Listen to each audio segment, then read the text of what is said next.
guys, KO here. Welcome to Turmeric and Tequila, where we are working to inspire positive, radical social evolution by uniting mission-driven humans. Today is a fun one. It's about to get warm and hot out here, so we need to focus on our hydration. We are going to break down some hydration hacks, talking about how much water you should be drinking, and then some other beverages, either their benefits or their negatives, and what we should or shouldn't be putting in our bodies, and some of the effects that they have on us. So let's get into it, and let's be conscious of what we are drinking. It's not just about the tequila, although we talk about that too. Have a great day, and be sure to check us out wherever you get your podcasts, and look for this video on YouTube. Cheers. Welcome to Turmeric and Tequila with your host, Kristen Olson. Questioning a better way, one gracefully disruptive conversation at a time.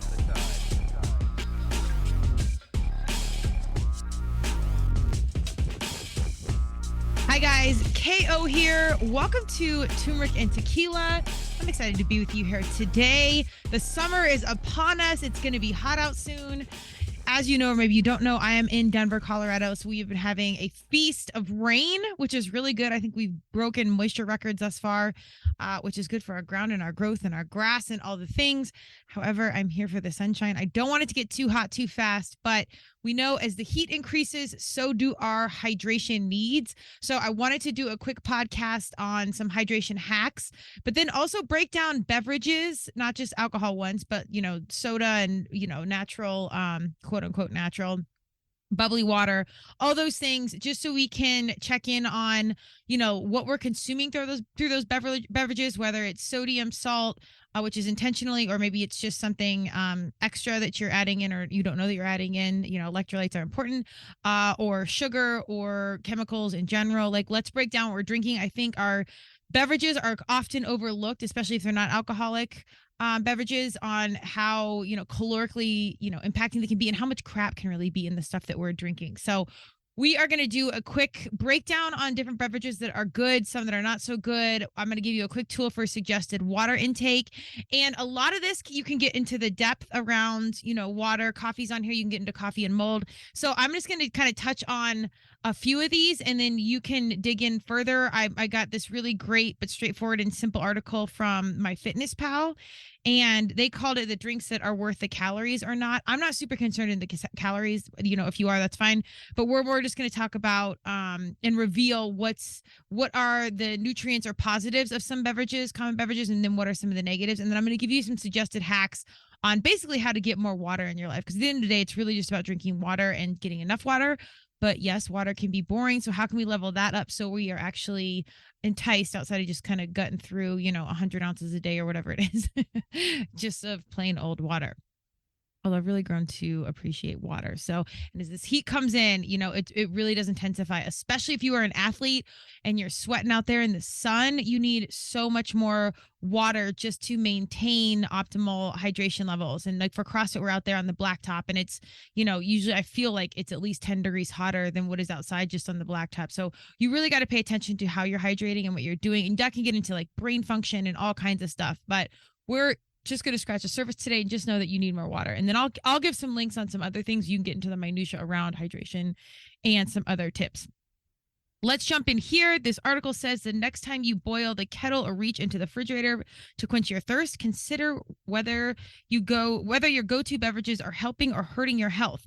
Liquid calories add up quickly, says Vicky Shanta Rentley. She's an RDN dietitian and author of The Essential Guide to Healthy Healing Foods. Research shows that the brain does not register liquid calories the same way solid food calories do, so you can be drinking hundreds of excess calories without really realizing it. I think this is true, and there's lots of studies around this. Again, calories aren't the super focus for me. That's always something to be conscious of, but it's more of just like, what are we putting in our body? Because when you drink it, it's not like chewing, or there's just not like that deep resonation of, you know, what you're eating. Drinking, I think we're just thirsty, and so we just pound stuff down, and you can have an extraordinary amount of calories or chemicals or sugar or whatever go in without you even knowing it. And a lot of that is marketing. So, you know, with KO Alliance, my consulting company, we work with a good amount of consumer packaged goods, and over 20 plus years, we've really gotten picky on not only the product, what's in it, but the humans behind it. We work specifically with mission-driven humans. So usually if the people are good, then the product, they go the extra mile to make it good. But there's lots to know when we're putting stuff in our body, and you really got to dig in and understand what's going on. And that goes for beverages as well. So let's jump back in. There's more to consider than just calories, too. Some beverages have major health benefits, ranging from a decreased risk of heart disease and enhanced longevity, while others are linked with obesity, poor sleep quality, and more rapid aging. We're not wanting that because Botox is already expensive. In addition to feeling good, let's not do speed the aging process here. Number one, water. We know this. Let's see what they have to say. Water helps regulate temperature, lubricate joints, fuel metabolism, and move waste. Although it might be the ultimate health beverage, a 2018 survey found 77% of Americans consume too little water to meet their daily health needs. You get water in the vegetables, fruits, soups, broths, tea, and coffee. Relentlessly says, but sipping it unadulterated throughout the day is the key to good health. Drinking water could also be the key to weight loss. One study those showed that those who drank 2 glasses of water before a meal consumed 22% fewer calories. Dehydration has also been linked to symptoms such as fatigue, dizziness, reduced alertness, and increase in the production of cortisol, the stress hormone. Need extra incentive to make water your drink of choice? Relentlessly suggests trying sparkling water with a spritz of lemon, lime, clementine, or grapefruit for added flavor and fizz. As long as there's no added sugar, these fizzy waters offer the same benefits as plain water. Okay, so this one, again, how much water to drink, what to do. This, you can get into the minutia on a lot of these, but a quick rule of thumb for like how much water each person should drink is relatively simple. And there's some rules out there, but again, I don't think you can overdo it.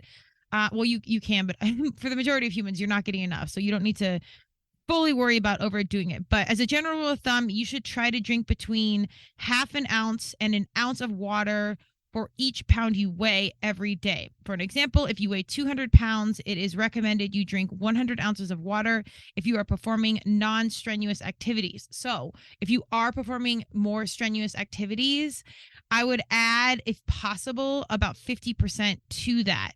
And again, it's kind of how much can you handle. But so let's say if you're not working out, but it's just a regular day. And again, considering the heat, if it's hot out, which you know it will get out hot, even out here in Colorado, you're 200 pounds and you want 100 ounces. So if your water bottle is 20 ounces, you know, I've been working with a nutritionist for the past couple of years. Shout out to Jackie. She's amazing. And I wanted to just carry around a gallon of water a day because that was kind of basically the goal, but it just got cumbersome. And I looked like one of those weightlifters that has a giant jug they drag around the weight room, which I always thought was funny because like the water station was 6 steps away. So anyways, if you don't want to do that, which I did have some and I branded with turmeric and tequila because your girl is the most and they're cool. You can also just use a 20-ounce water bottle. And Jackie taught me this tip. If you put, you know, if you need 100 ounces and it's 20-ounce water bottle, put 5 rubber bands on there. So every time you finish it and fill it, you move a rubber band or a hairband down to the bottom of the water bottle. So if you've got 5 at the top, you drink it, fill it, move one rubber band down. So it's a really cool, easy, simple hack to track your water without having to buy a big fancy water bottle or anything else. Just get, you know, calculate your ounces, get 5 bands, and then put it back. So, and then keep track that way. So if you, and then pay attention to your body. All these rules of thumbs can be great, but you know, if you're 200 pounds, you're doing 100 ounces and it's not enough, and that won't be enough if you're, you know, when it's hot outside and you're doing strenuous activity, you need to add more. But see how you feel. If it feels like you're dehydrated or thirsty, add more water in, and then just kind of adjust accordingly. There is no like quick calculation for every single person. You kind of need to play with it and dial into yourself. In general, I would err on the side of getting more water than not enough. So overhydrate a bit if possible, and then again, see how you feel. And if you know you're going to be in the heat, even if you're not doing strenuous activity and you're going to be in the heat, your body is sweating. And if it's hot out, the perspiration's evaporating off your skin quicker, so you don't even realize how much you're sweating. So just hydrate. And it's so funny, you know, at KO Alliance, in my personal world, I was a former top 20 D1 athlete, went to the CrossFit Games, you know, more than a few times. We've done a lot of human optimization professionally. My 2 simplest hacks before you go spend a bunch of money and do all this stuff are pay attention to your water and pay attention to your sleep.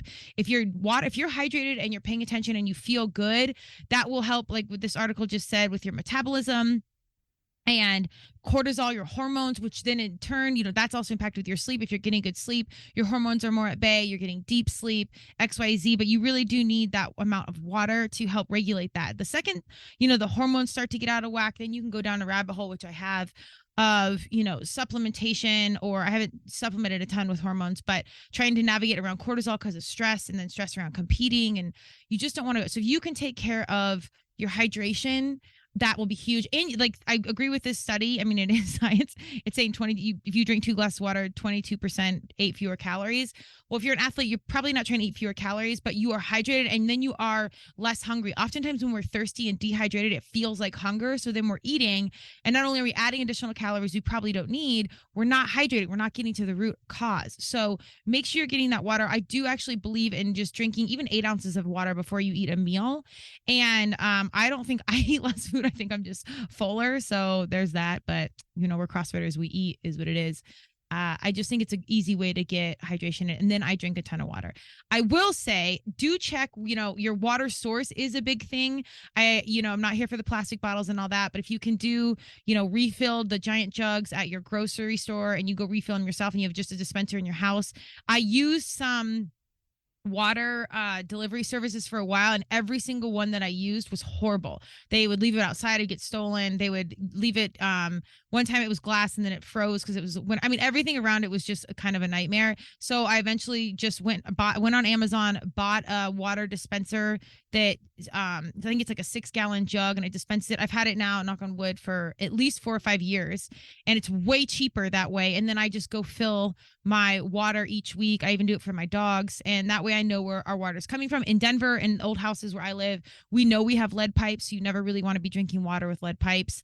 Again, you can get into the depths of this, science in detail, but you don't want lead. So if you can have the luxury and affordability to get your own water, do that. Dodge the little water bottles because it's too much plastic.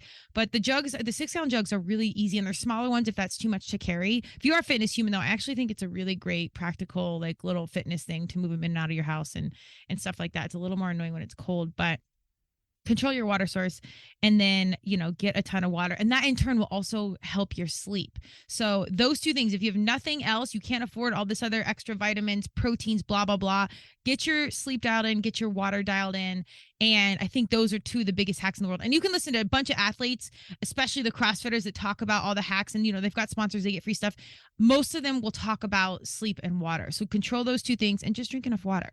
It's easy. And then get a clean water source. So that's amazing. I do like that she says, you can just add fizzy waters. One of my favorite hacks. We did this a lot, CrossFit, going to the games years ago, because it was even hotter out in California when the games were out at the StubHub Center back in the day, and even Aromas. That's how long we've been in it. And it was hot, and that was on like a tennis court. So, it was 10 degrees hotter on the courts we were competing in. And we did this thing called LCW, lemon cucumber water. And it was literally a couple slices of cucumber, a couple slices of lemon, and then just some sea salt. And you didn't taste the salt at all, but just some simple electrolytes. And then there's tons of awesome benefits from the cucumbers and from the lemon. And, you can Google that, but those tons of, natural stuff and minerals and everything in there. But it flavors the water just enough. So it wasn't like a Gatorade where it's super sticky and it's a lot of sugar and you almost have to water those down. But it was flavorful enough where you wanted to drink more. So it's a couple slices of lemon, couple slices of cucumber, and then like a splash of sea salt. Mix it up in like 20 or 40 ounces, depending how big your water bottle is, and drink that. The bubbly sodas, like the natural LaCroix and everything else, coming from the consumer packaged good world. You heard about this if you listen to Turmeric and Tequila. We had 4 Point Bar on. There's really no such thing as natural flavoring. Anything that they're putting into something is not natural. Even if they say it is, there's some sort of process there. Instead of drinking, the flavored bubbly waters, LaCroix, melon, whatever, I love them in my tequila drinks, I try to pull back from that and just buy the plain sparkling water or the club soda, and then add fruit in it. Drop a strawberry in there. Drop a cucumber is my favorite. Spa water always gets like this super rich, like pinky out, classy, we're at the spa drink type thing. And it's water with cheap ass fruit or vegetables in it. Cucumbers are not expensive. So slice some of those suckers up. And if you can't, get a big jug or even a gallon and put it in your fridge so it's sitting there waiting, and you will crush through it fast. And you think that's one of my favorite hacks. I get one of those jugs that has a little spout in the bottom, throw some cucumbers in there, there and some lemon, sometimes like some berries. And I'll try and do like a gallon of that a day, and it'll be gone usually by the end of the day, but maybe have a little left over. You don't want the fruit and stuff to sit in there too long, but you'll be surprised how much you crush through it. Even if not, you don't want to do the whole gallon thing. Just throw a cucumber slice in your water, and it's amazing how easy and cheap it is, and honestly, how much better it tastes than the sparkling cucumber flavor. So lean into that. I don't know if she was suggesting that you drink some of those. Like the flavored ones, but just put the real stuff in sparkling water. Get the plain and do that. And that's what I do with my tequila drinks as well. Plain club soda, and then I add all my fruit and whatever else in. And if you really want to be varsity, this does not really help the health benefits, but take your pineapple or your cucumber and soak them in tequila for like a week, and then use that in your tequila drink. So this is the anti-hydration, but I'm just saying, if you want to do the healthiest version of an alcoholic drink, tequila soda water, and then some fruit or lemon or whatever that's been infused with the said tequila. So we're here for both on turmeric tequila. You know, I'm going to give you the devil and the angel here. Moving on to the list, water is the main takeaway. We're starting out with number 1. So I just fire hosed you, no pun intended, with the importance of water. But let's move on to tea. Tea is a gangster. Tea gets a bad rap because it's not that flavorful. You know, coffee is kind of like the varsity player, and then, you know, tea just gets put on the back burner, and Ted Lasso doesn't love it, so I feel like it became extra uncool, but we're going to let it be. Tea is what it is. Sipping a mug of tea has been associated with health benefits ranging from improved cognitive function to a lower risk of heart disease. New research found tea drinkers also live longer than their non-tea drinking peers. For thousands of years, tea, especially green tea, has been revered for its medicinal properties. Relentlessly says green tea contains antioxidants and a specific plant compound called catechins, and fend off inflammation, oxidation to cells, or damage them from free radical compounds, and can keep bones strong too. Make sure to let your tea cool a little before drinking. Drink tea warmer than 140 degrees, 60 degrees Celsius, is associated with an elevated risk of esophageal cancer, according to a 2019 research. I had never heard that the temperature can actually impact your esophagus, but I'm wondering if it just straight up burns it and it's not the tea. You never know with these studies, like if it's actually about the thing. I mean, because then it's not about the tea, it's about the temperature. That's like, but if you have to be told to not drink something that's burning your mouth, there's a larger issue there. So we'll save that for another day. For now, I'm apologizing. I'm probably saying this doctor's name incorrectly, but she suggests that how great tea is and how it can fend off, or the studies really show inflammation, oxidation, and cells of damage from free radical compounds. Free radicals are kind of what we're going after all the time, and like antioxidants are huge from blueberries and everything else. Free radical or antioxidants are kind of the key to this, and then we want to be getting rid of free radicals. So tea, I'm here for the science and research and all the things, getting into the details and minutia of why to do or not to do something.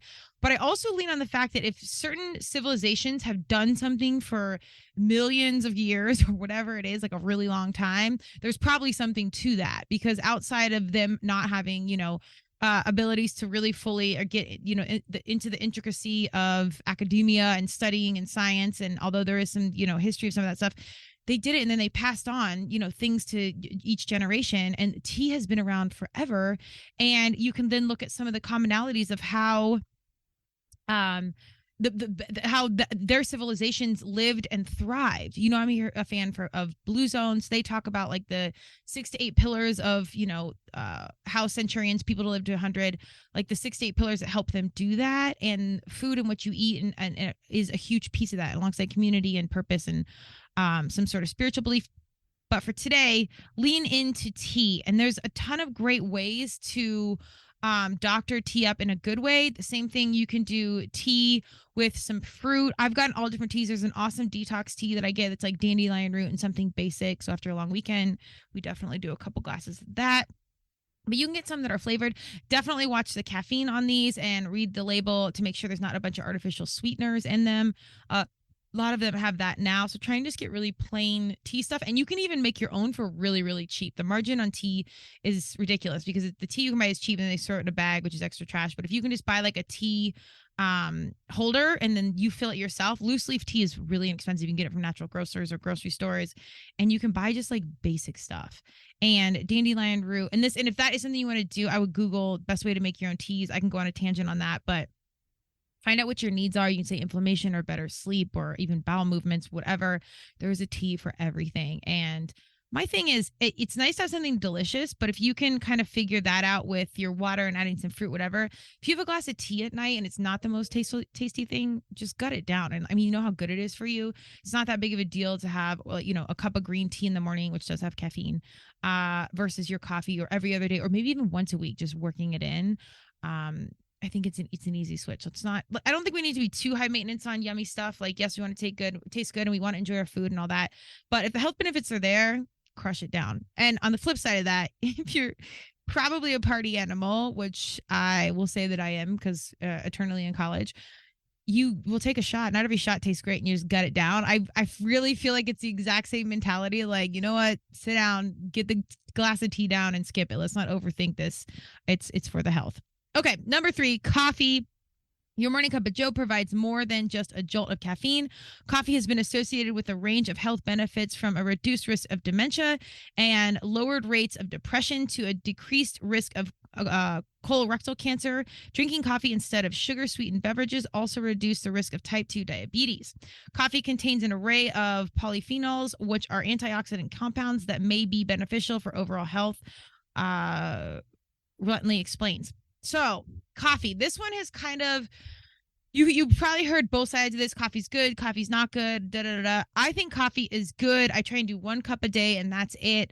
Like anything, I do think moderation, except for with tequila, wink wink if you're not watching this on YouTube, is the key. And there's, mold is associated with a lot of coffee. So as clean as you can get, know what the source is, make sure it's fair trade. It's just like quality of product, just like anything else. You need water, get to good quality water.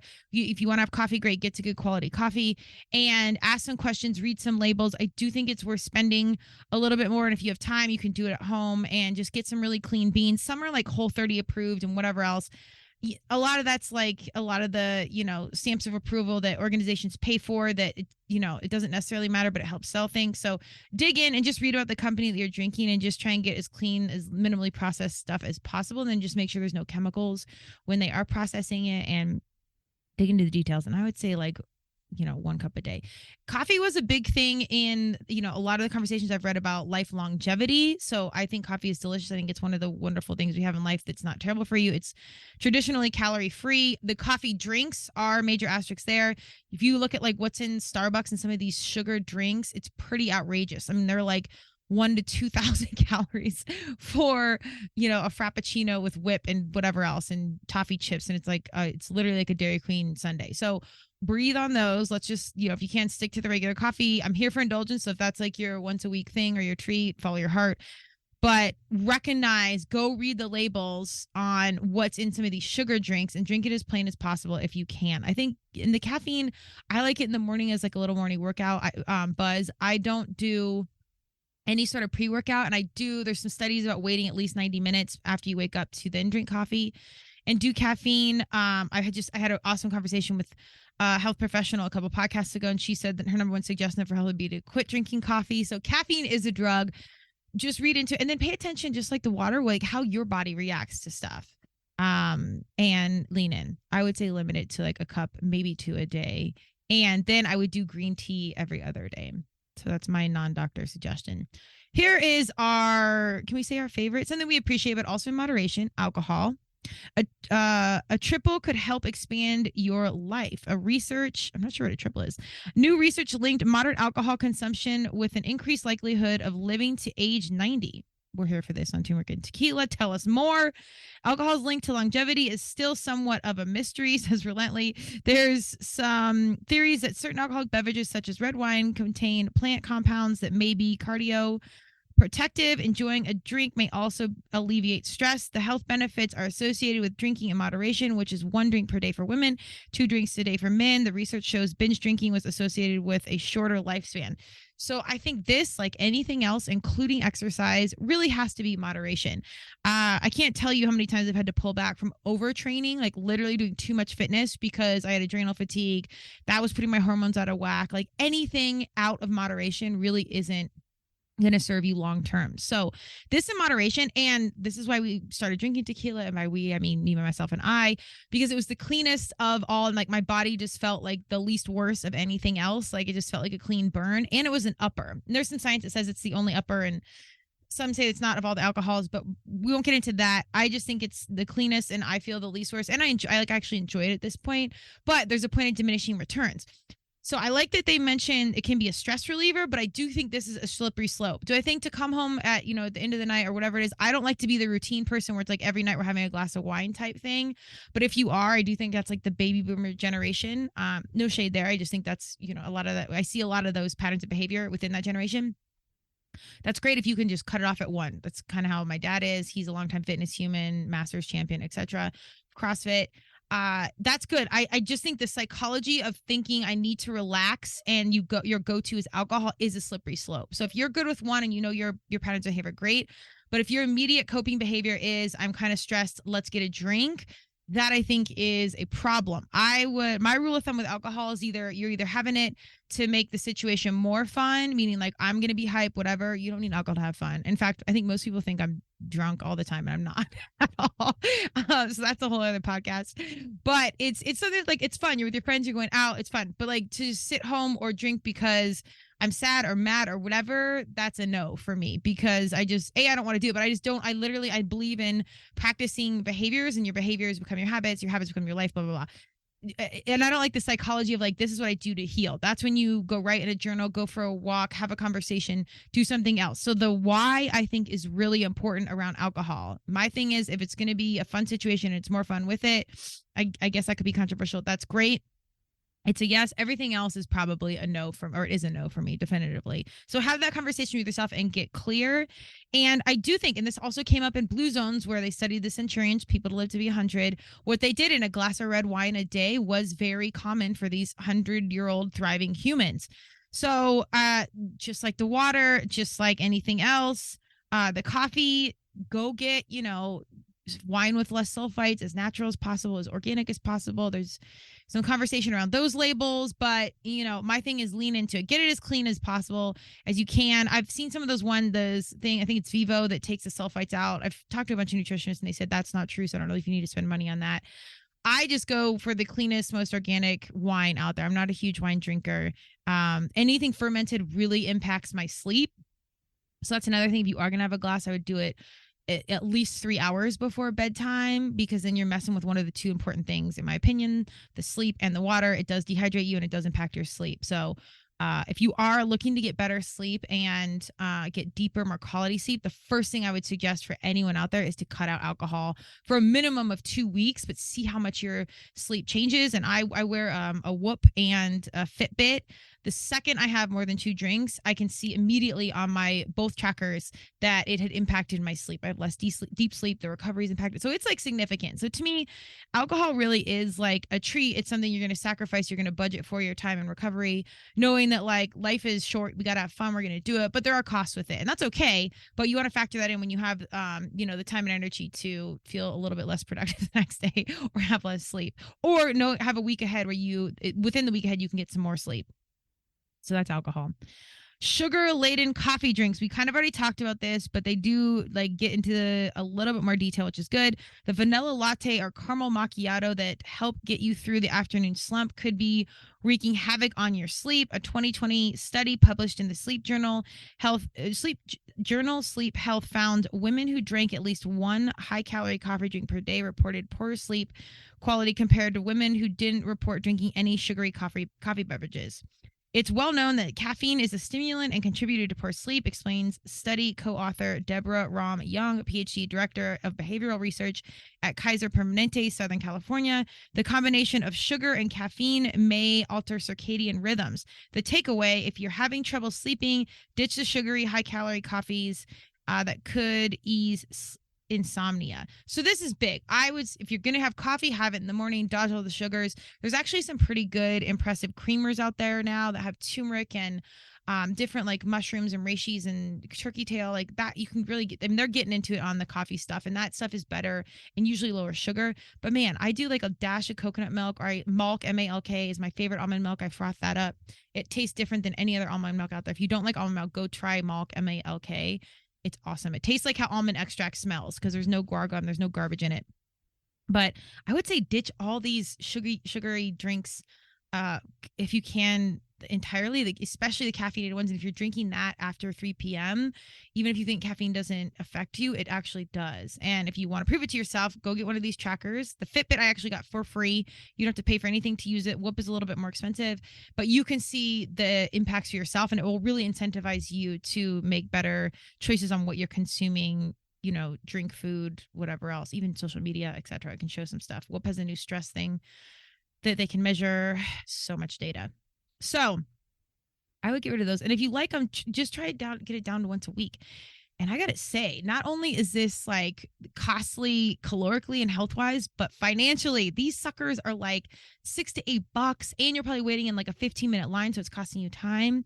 Really pull back and have a view on how important some of this afternoon stuff is that you're putting in your body. And at minimum, just start to, instead of taking stuff away, add stuff in. So just instead of going to get that, drink a big glass of water and a lemon cucumber water or something, and then see if you still feel like getting that latte. And if you do, that's fine. But every day, maybe add a little bit more water until you like wean yourself off to even wanting it. And then it's like psychologically not so much like you're limiting yourself, but now you're hydrating versus, caffeinating, and see how your energy shifts. So it's, instead of deprivation, you're actually incentivizing yourself to kind of just, you feel better, feel more hydrated, get better sleep, and that will naturally work its way out. And your bank account won't be tapped either.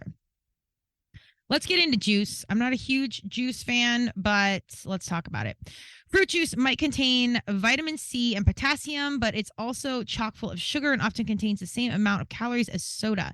Even the sugar in fruit juice is fruit juice is natural. Research published in JAMA Open Network concluded your body metabolizes them the same as added sugar, like those in soda. And their negative health effects, including weight gain and increased risk of type 2 diabetes, cardiovascular disease, and all-cause mortality, the risk of dying from any cause, don't make up for the slight nutritional benefit. Instead of juice, eat a piece of fruit. Thanks to the fiber content of whole fruits, the sugar is absorbed more slowly and won't spike your blood sugar like fruit juice. Fiber also helps you feel fuller longer. Could not agree with this more. Even fresh squeezed fruit, orange juice where there's nothing but just oranges, it's amazing. I'm here for that at brunch, or a mimosa, you can dilute it with champagne. Just kidding. If you do drink juice, like I would do it minimally, but otherwise get rid of it and just start eating fruit. We weren't a household. We grew up with We grew up with like juice in our bottles or anything like that. I think my mom was really worried about our teeth, and that's another thing. Like if you put a bunch of juice or sugar, people can put soda in bottles. It's like horrible for pediatric baby teeth, and it's just sugar trash for their body and their growing little brain. So let's not do that. But it's just all sugar. And even the ones you read, they're like all natural, whatever, it'll say from concentrate on the bottom. So you really got to read the labels and you got to get into it. I am here for cold pressed green juices. There's a bunch of them out there. They're a little bit more pricey, but if you read the label, it's really low sugar, and there's usually like 5 grams of fiber, even a couple grams of protein, and it does not taste the best, but you got it down. It's greens. Sometimes I'll do a green drink and I'll add in some collagen protein, and then I'll try and eat some real protein within a couple hours so the collagen's absorbed correctly. But I call it like a chicken salad on the go, and it's just greens with collagen in it because we're making moves. But it's not bad. You don't taste the collagen. You gut down some vegetables and move on to the next thing. So that's the only juice I would really suggest. But like they said, if you are, a fruit person, if you're trying to, trim some weight off or anything like that, consult your local nutritionist. But I would get rid of any Java, any of these sweet drinks, coffee, juice, etc. I think that's the easiest one. Diet soda. Again, my baby boomers, this is for you. Patterns and behaviors I personally recognize. The 0-calorie beverage has been linked to some big health risks. We've been hearing about this for a while. Let's go. Research has linked diet drinks to weight gain, higher risk of type 2 diabetes, dementia, and even premature death. The latest data found pairing sucralose, the artificial sweetener in diet soda, with carbs, the risk of metabolic syndrome, a combination of higher blood sugars, elevated blood pressure, and weight gain.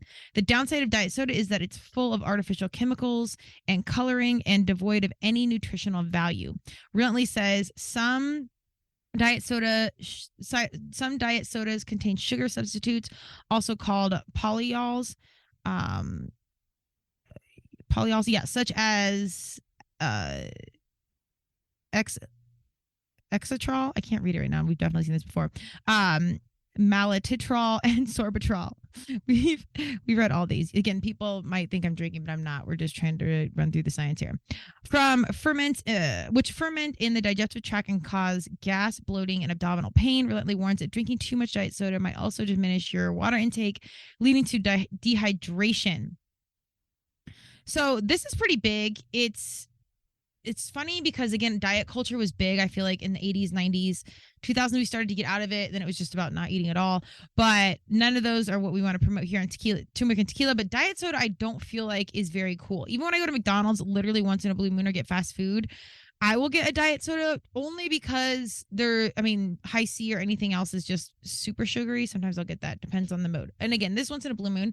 But the regular soda, like Coke and stuff, is almost too sugary for me. So it's all trash. You got to get rid of all of it. But diet soda, it's so funny because we are, conditioned to think you should do this to lose weight. And here it is on the flip side, not only not helping you lose weight, it's causing significant, potentially life-ending consequences and dementia, all that stuff with your brain. That's not just death. That's like a slow, painful death, not only for you, but those around you. So anyone that's drinking like a diet soda a day, or I knew people, a while ago, again, that were 40 plus that were drinking 2 to 3 a day, putting that fake sugar in your body consistently is significant, and it can have drastic measures on what's going on. It's just like, if you're having a drink every day, if you're overtraining every day, it's too much. It's system overload, and the health impact can be significant, and you really got to lean in. If you're a diet drinker, a diet soda drinker, Google this, lean in, get some real science just so you can really see the impact of this. We'll just touch on it and like all the fake sugars that were in there. So, sorbitol, we've heard of all the maltol. I'm not saying correctly, but we've elixirtrol or whatever it is. We've seen those. I've seen them a ton on labels and whatever else. But anything trol, like sucrose, trol, like when the endings look the same, one's sugar, one's chemical, anything that's on those labels, just throw it away. I don't care if you can read it or pronounce it or not. You can see it enough to know that that's a no. Toss it out. So those are the 7 things that we've run through that you can add in or take away. I am not a big person on saying unlimiting yourself or depriving yourself. So instead of taking stuff out, add stuff in. If you're trying to limit the lattes, just keep adding water in and add other stuff in, water with fruit, sparkling club soda with some fruit, an actual piece of fruit. Just add in some other stuff. And so that just naturally takes some of this other stuff out of there. And I really think the key is, outside of water, literally everything else in moderate, like everything else in life, I think is moderation. Even, maybe not fun, but, relationships, stress around eating, super well or training or, I don't know, TV, everything, really is like the key is moderation. We are not great at it. That's why I have turmeric and tequila balance. We're embracing it with you. We're going through it, but it's always good to be a little more informed on suggestions on what to do, what not to do, but lean in and see what works for you. Add in versus take away. When the heat starts to come out, drink water. I can't explain as a health and wellness professional that these are, water and sleep are the 2 cheapest, easiest, most accessible hacks that you can take advantage of, get control of, and that can significantly impact so much of your health and so many other wellness behaviors in your life. Hydration impacts sleep impacts hydration, your hormones, your attitude with your other people, the way you show up for work, your purpose in life. I mean, it impacts so many things, and they're basically free and available. So lock and load on the water to sleep. Take these drinks in. Just to recap, we covered water, tea, coffee, alcohol, sugar-laden coffee drinks, juice, and diet soda. Dog the diet soda. Get that out of here. And level up in your water. But try those hacks. Add a little bit of fruit in. Make your own spa water at home. This stuff just makes it so much easier to drink more. Get yourself a 20-ounce water bottle. Do your calculation how much water you should have, and then put those rubber bands on there. Thank you, Jackie, on tracking your own water. And I think once you do track it, I was surprised. Some days it was hard for me to get a gallon in. I didn't think that was going to be that big of a deal because I bring in water to the gym, whatever. And until I got really conscious of it, I was like, crap, I'm really not drinking that much water. And I consider myself, air quotes, a healthy person. I try and do mostly the right things about 80% of the time. in life and nutritionally. Can't be perfect. But it was kind of awakening on like, I thought I was doing a lot more than I was, and I wasn't. So lean into that. Get your water right. Get your hydration right. Let's bring in summer and treat your body and your mind kindly. Have a great day. I will see you next week. Cheers. Thank you for joining Turmeric and Tequila with your host, Kristen Olson. Tune in next time, and don't forget to subscribe on Apple, Google Podcasts, Spotify, or wherever you listen.